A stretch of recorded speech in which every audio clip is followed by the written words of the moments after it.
Bismillahirrahmanirrahim. Assalamualaikum warahmatullahi wabarakatuh.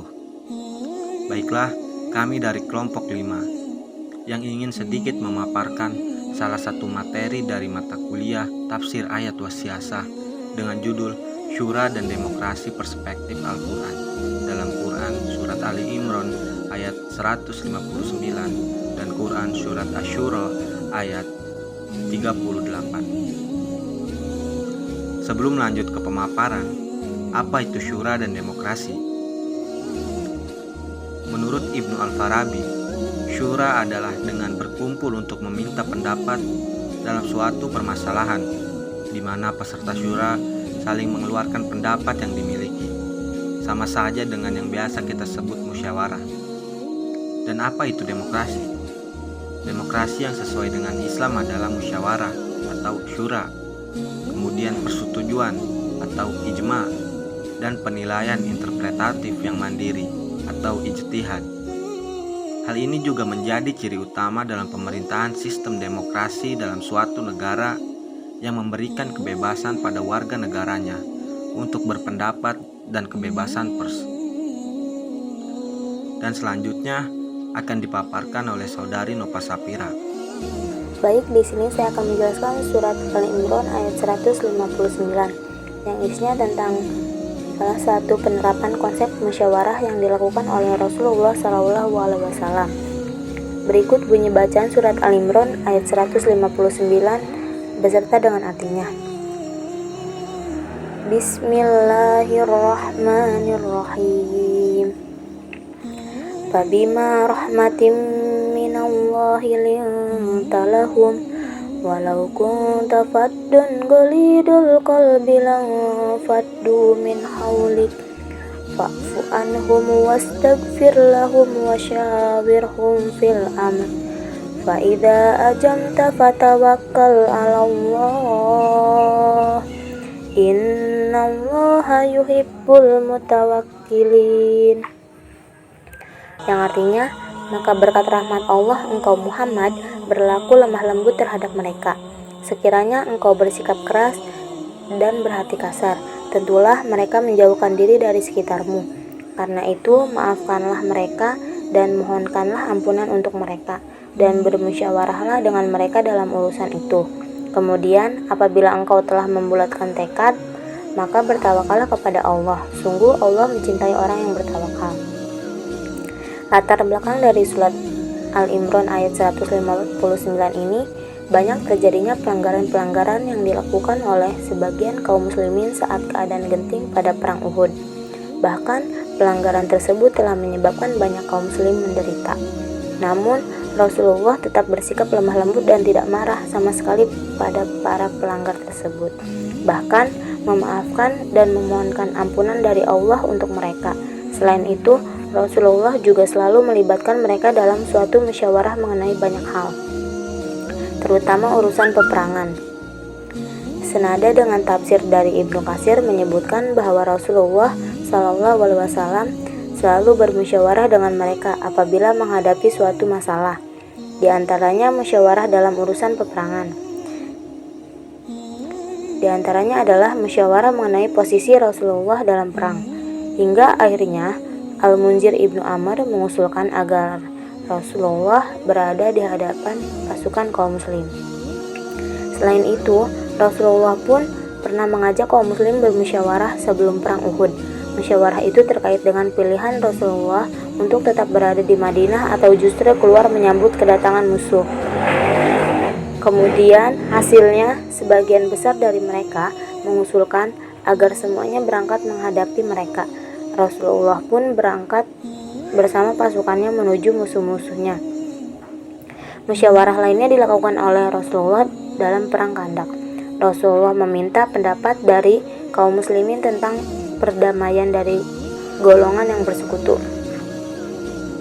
Rasul mengusulkan untuk memberi sepertiga dari hasil buah-buahan Madinah.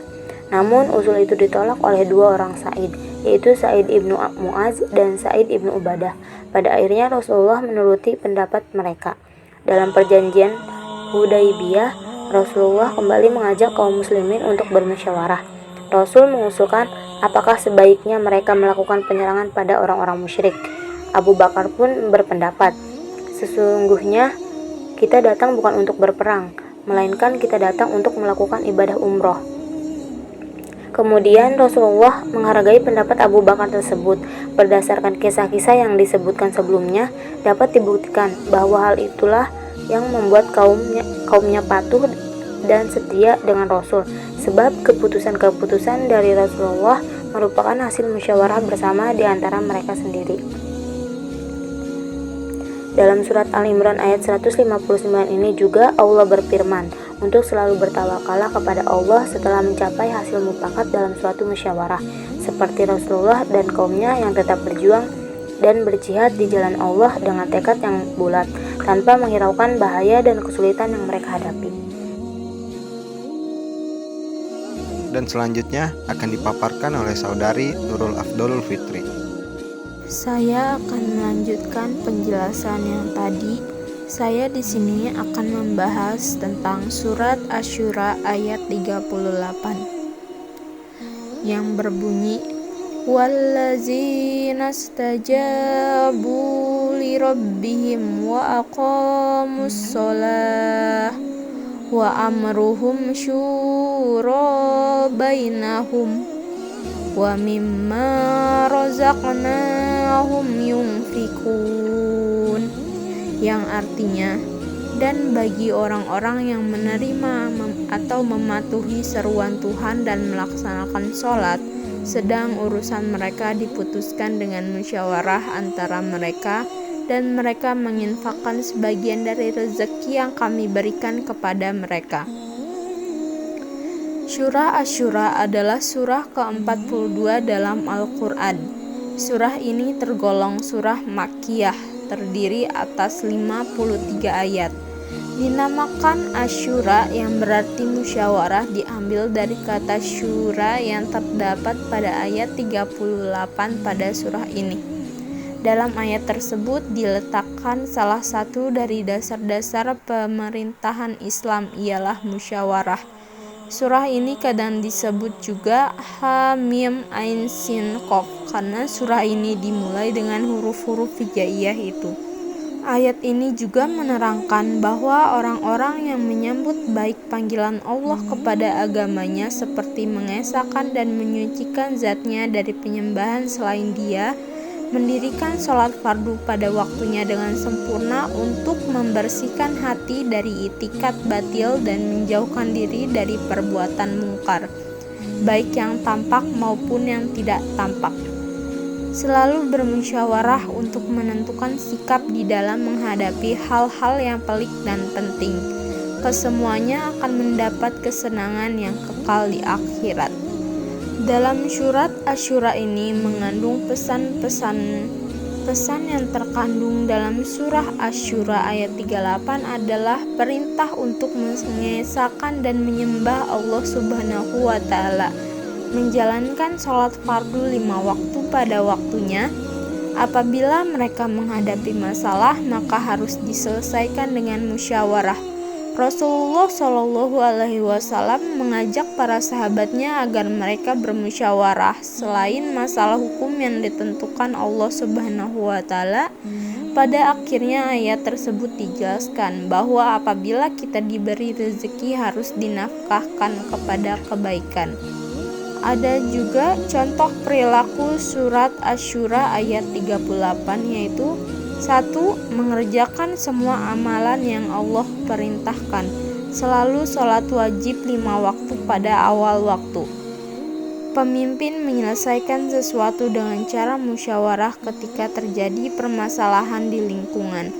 Mensedekahkan, menginfakkan, dan mengeluarkan sebagian harta untuk jalan Allah.